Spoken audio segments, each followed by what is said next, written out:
రోహిత్ శర్మ దారుణమైన బ్యాటింగ్కి Australian players రాత్రి నిద్ర కూడా పట్టి ఉండదు. అలాంటి బ్యాటింగ్తో అదరగొట్టాడు.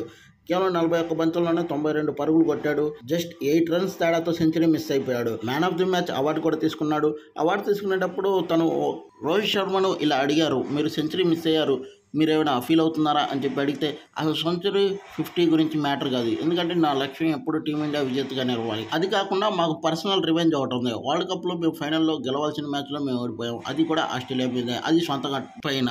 అలాంటి వరల్డ్ కప్ ఓడిపోయిన తర్వాత అప్పుడు ఓడిపోయే సందర్భంలో మా ప్లేయర్స్ అందరి కళ్ళల్లో నీళ్లు, స్టేడియంలో కూర్చున్న అభిమానుల గుండెల్లో బాధ, ఇవన్నీ గుర్తుపెట్టుకున్నాను. ఈరోజు బ్యాటింగ్ ఆడేటప్పుడు ఆ మూమెంట్ మొత్తం కళ్ళ ముందర కనిపించింది. ఇక కసితో కొట్టా, ఒకటే మైండ్లో ఫిక్స్ అయ్యా, నేను కొట్టే బ్యాటింగ్ దెబ్బకు ఆస్ట్రేలియాకి భయం పుట్టాలనిపించింది. ఫైనల్గా అలాగే ఆడాను. 8 సిక్స్లు కొట్టాను.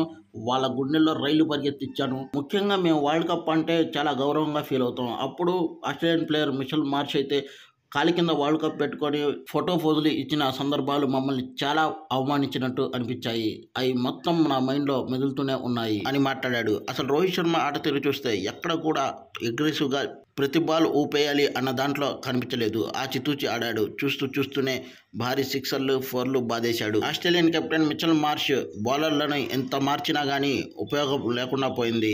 రోహిత్ శర్మ ఏ బౌలర్ వచ్చినా కానీ ఒకే రీతిలో సిక్సర్లు, ఫోర్లతో విరుచుకుపడుతుంటే మిచెల్ మార్ష్ కూడా ఏమీ చేయలేని పరిస్థితి.